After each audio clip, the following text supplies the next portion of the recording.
Reince Priebus is the head of the Republican National Committee now, and he's just tired about hearing about the war on women. But he was asked about it again, and here was his response. Looking at the polls, you have a gender gap problem. I mean, you know, recent polls show a huge margin for Democrats among women voters.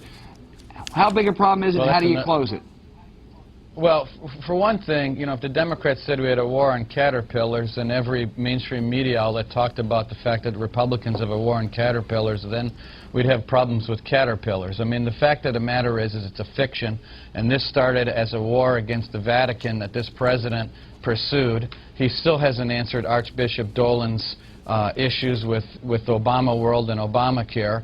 And so I think that's the first issue. How do we combat it? We make the case to women and everyone in this country, no matter what your background, that number one, this president hasn't fulfilled his promises. Number two, we can do better in this country in regard to jobs and the economy. People need to be having better jobs. They need to make more money. They need to be more prosperous. And it's the Republican Party that wants to help everybody, no matter where you are, on the whatever income bracket. We believe that jobs should be better, people should be doing better, and choices should be more.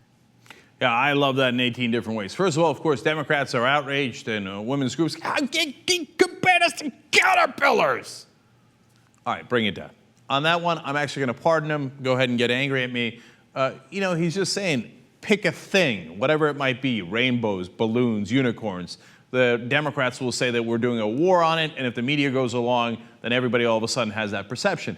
And honestly, the Democrats have played that game really well in this case. Normally, they get clowned by the Republicans on messaging. But this war on women thing has stuck, and they've actually beaten the Republicans up pretty badly on that. So I think Reince Priebus is right about that. Now, why did it stick? It stuck because it's true. He said that this is a fiction, but it's not a fiction. It's based on actual legislation that you have pushed forward. You know, we talked with Anna here about thousands of laws that Republicans have pushed all over the country, literally. You know, whether it's against abortion, it's against contraception, it's their leading Republican presidential candidates talking about how an employer can discriminate against women depending on his own religious or moral beliefs, not on the employees. So, look, there's 13 different ways that you're discriminating against women. Some of them have passed. Dozens of them have passed throughout the country. So that's what they're talking about when they say war on women. And it's based on fact, not fiction. You can look it up. There's actual legislation, and the Republican Party has been pushing it very, very aggressively. That's the heart of the matter. And then finally, I love his word usage. He said, can you believe that they said war on women? You know, meanwhile, of course, Obama's doing a war on the Vatican. Wait, I thought you were objecting to that kind of language. All of a sudden, you don't mind throwing it out there at all. And then, of course, he also did Obamacare. Now, that's the word that the Republicans invented to call Obama's health care plan, like, derisively, like, oh, Obamacare. Can you believe the Democrats are saying it's a war on women? What a play on words. Outraged. I am outraged at what the Obamacare people are doing with the war on Vatican. I mean, oops, that was us. But my favorite, he just made up a new word there. Did you notice it? Obama world.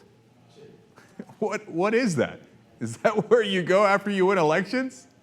Hey, congratulations! You just won the Senate seat in Missouri. Where are you going? I'm going to Obama world. Is that a good place, bad place? I'm not sure. What the hell is Obama world? If that becomes a talking point, I don't know, man. We're going to get to a new level of absurdity.